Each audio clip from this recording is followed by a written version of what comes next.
Beardsley was one of the most famous and notorious artists in the 1890s. Some people called the 1890s the Beardsley years. He almost exclusively worked in pen and ink. I love that quote by Beardsley where he says that Beardsley is always seeking the immediate echo of a great notoriety.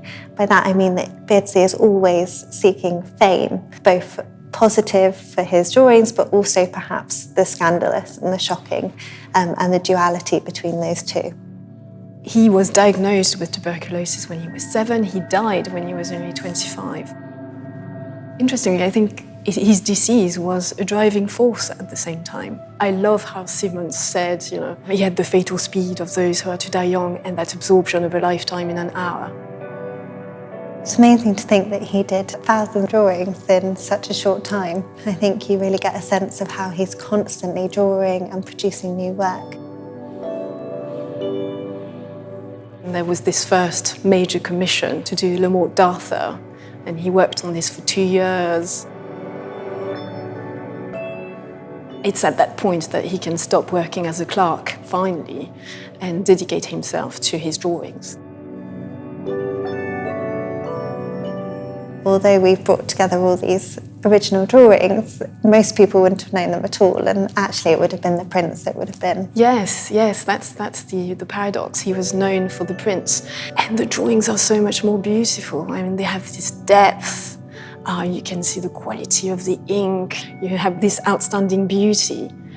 But he also distorts features, he distorts lines, he plays on scale. And this is why he's so provocative and subversive. It's like you're seduced by the beauty of his line, but at the same time, there are some strange details which caused uproar with his contemporaries. Yeah, the more you look, the more you see. I love with Morte d'Arthur when you can see those kind of spider webs coming in and the treble clefs and, of course, the phallus. Yes, the phallus, of course. Always. The bang. The Victorians have this reputation for being repressed and having this strict moral code. And of course, Beardsley doesn't really care about the establishment, and he's actually quite keen to embrace notoriety, which is not healthy as far as Victorian contemporaries are concerned. He kind of cultivated this image of effortlessness as well, didn't he? And hid the way he worked so that it always appeared like he was this kind of suave, decadent figure.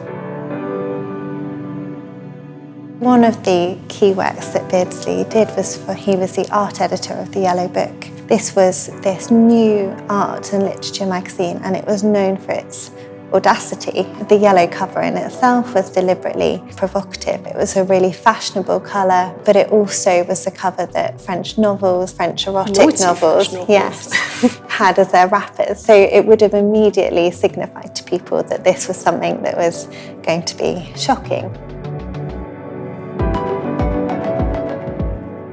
Victorians felt that Beardsley was quite a shocking illustrator because he showed that side of London, the nightlife, the decadent lifestyle, but also independent women. There was a thirst for freedom, for women in the 1890s. We have this special room in the exhibition, which we call the boudoir, and it contains the curiosa, or the most explicit, sexually explicit works that Beardsley did.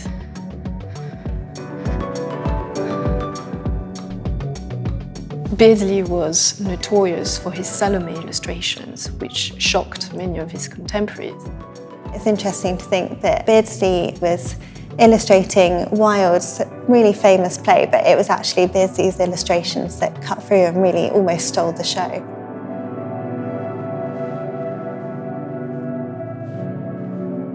This association with Oscar Wilde backfired when Wilde was arrested for gross indecency with male persons. It was illegal to have same-sex relationships in the 1890s. Wilde was arrested, and people assumed that Beardsley also engaged in same-sex relationships. Of course, and it didn't help that Wilde was seen carrying a yellow book under his arm at his arrest, and although it wasn't actually the Yellow Book, it was a French novel, that was enough to kind of confirm the connection between Wilde and Beardsley in the public imagination. Beardsley was faced with this moment where he'd lost his income. He had to sell his house in Cambridge Street in Pimlico, and he moved to Dieppe for a time. And it really was a moment where he wasn't sure how he would get through this. Yes, and from that point onwards, until he dies, he's got no reliable income. It's fantastic to think that by the time he died, when he was 25, he was famous internationally. And we have this drawing by Picasso in the exhibition. Picasso read an obituary in a Barcelona magazine, and that's how he discovered Beardsley and was really transfixed by his black and white style. And he wrote how impressed he was with this artist. Beardsley didn't really belong to any school. He was one of a kind.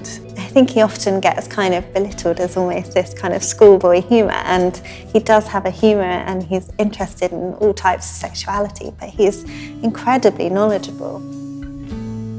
It's really fascinating to see what different artists and different generations take from Beardsley, and particularly his association with the counterculture. It's interesting to see how he gets picked up, for example, in the 60s with psychedelic art. Bands are using his designs in their own artwork.